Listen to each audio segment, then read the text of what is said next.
আরে ভগবান।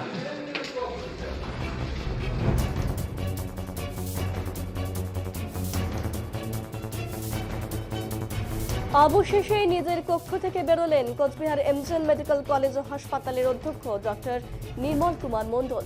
উল্লেখ্য, গত 3 দিন যাবৎ অধ্যক্ষ নির্মল কুমার মণ্ডলকে ঘিরে বিক্ষোভে সামিল হতে দেখা যায় এমজেএন মেডিকেল কলেজের ছাত্রছাত্রীদের।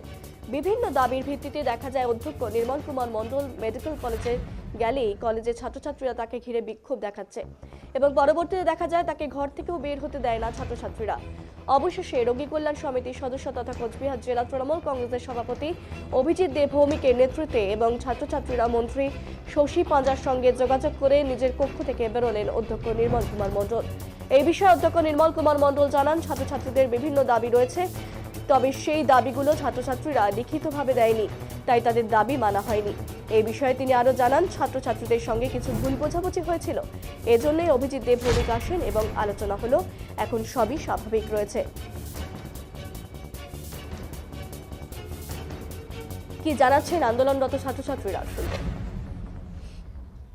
কোনো কথা বলেনি, তো জেলা সভাপতি মহাশয় যিনি ছিলেন তাদের সাথে আমাদের সিনিয়রদের কথা হয়েছে এবং আমরা তার যে দাবিগুলো সেগুলো ওই জেলা সভাপতি মহাশয়কে দিয়েছি এবং লিখিতভাবে ওনাকেই দেওয়া হয়েছে। উনি বলেছেন যে আমাদের যে স্বাস্থ্য দপ্তর মানে খবরের ইনফরমেশন যিনি দেখেন ম্যাম শশী পাঁজা, ওনার কাছে ওটা কী পাঠানো হবে উনি সেটা আমাদের কাছ থেকে নিয়ে গেছেন।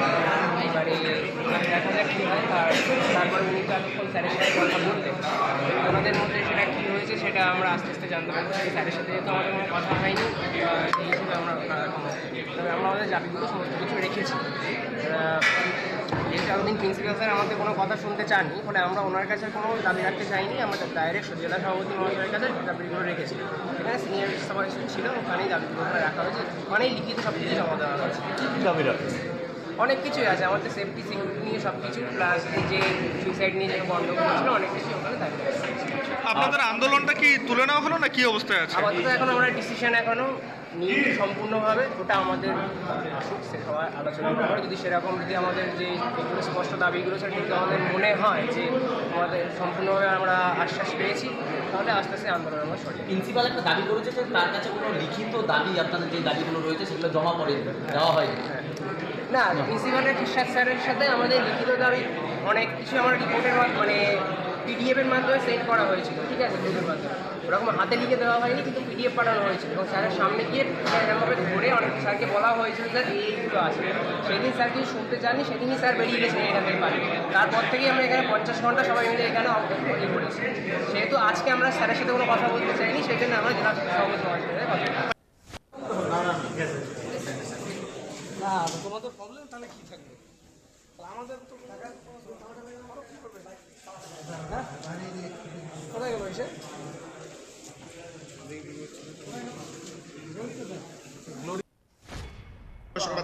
আমাদের যে দাবি ছিল, আমরা মোটামুটি 70 ঘন্টা ধরে এখানে অবস্থান বিক্ষোভ চালাচ্ছি এবং সেটা সেই দাবির আজকেও কোনো ফয়সালা আমরা পাইনি। আজকেও প্রিন্সিপাল স্যার অনেকক্ষণ মিটিং করেছেন, কথা হয়েছে, কিন্তু আমরা যেটা চাইছি সেটা এখনও আমরা পাইনি। স্যার নিজের দায়িত্ব পালন করতে এখানে পারেননি ঠিক করে, তো আমাদের একটাই দাবি, উনি না পারলে উনি সসম্মানে এখান থেকে চলে যান। আমাদের কোনো অসুবিধা নেই, উনি যদি এখানে আমাদের কাজও কোনো হচ্ছে না, আমাদের ওনার তরফ থেকে অনেক গাফিলতি আমরা পাচ্ছি, আমরা নিরাপত্তাও সেরকমভাবে এখানে পাচ্ছি না। আপনি জানেন এখানে আমাদের কলেজে কি হয়েছে কদিন আগে, একটা কনস্ট্রাকশন সাইটে যদি ওরকম অ্যাক্সিডেন্ট হয়, আজকে সেদিনকে তার সাথে হয়েছে, কালকে আমার সাথেও হতে পারে। তো আমাদের সেটাই হচ্ছে কথা, আমরা পদত্যাগ করতে আমরা চাইছি যে স্যার পদত্যাগ করুন, কারণ নিজেদের দায়িত্ব যদি উনি পালন না করতে পারেন তাহলে ওনার এখানে থেকে প্রিন্সিপাল স্যার হিসাবে কাজ করার কোনো এখানে কোনো তার বেনিফিট নেই আমাদের সেখানে। তিনি আমাদের সাথে বসেছেন এখানে, জানি না কী মিটিং হয়েছে, সেই মিটিংয়ের ফয়সালা আমরা কিন্তু ঠিক করে হয়নি।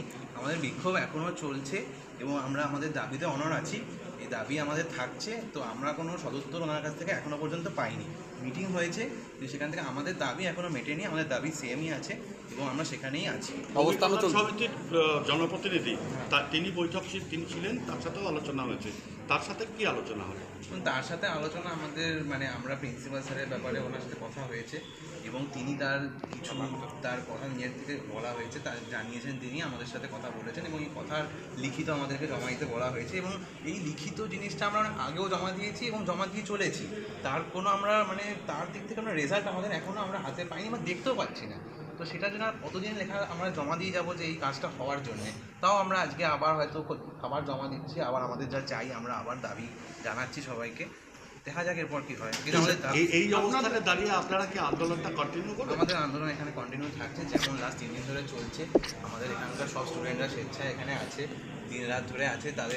আমাদেরও সবার পড়াশোনা আছে, আমাদের সেখানেও ক্ষতি হচ্ছে, কিন্তু আমাদের দাবির যদি আমরা অ্যাজ এ স্টুডেন্ট কোনো আমরা রেজাল্ট না পাই তাহলে নিশ্চয়ই মানে আমাদের মানে হয় না। আমরা স্টুডেন্ট হিসাবে আমাদের কিছু রাইট আছে, সেগুলোর আমরা পাচ্ছি না, আমাদের দাবি চলবে।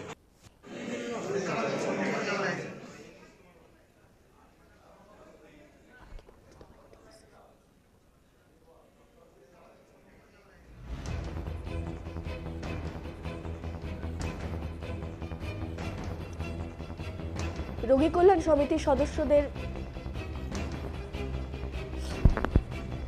কি জানাচ্ছেন ডক্টর নির্মল কুমার? এই বিক্ষোভ কি কারণে, ছাত্রছাত্রীদের সাথে কি নিয়ে মতানৈক্য, শুনবো বিস্তারিত।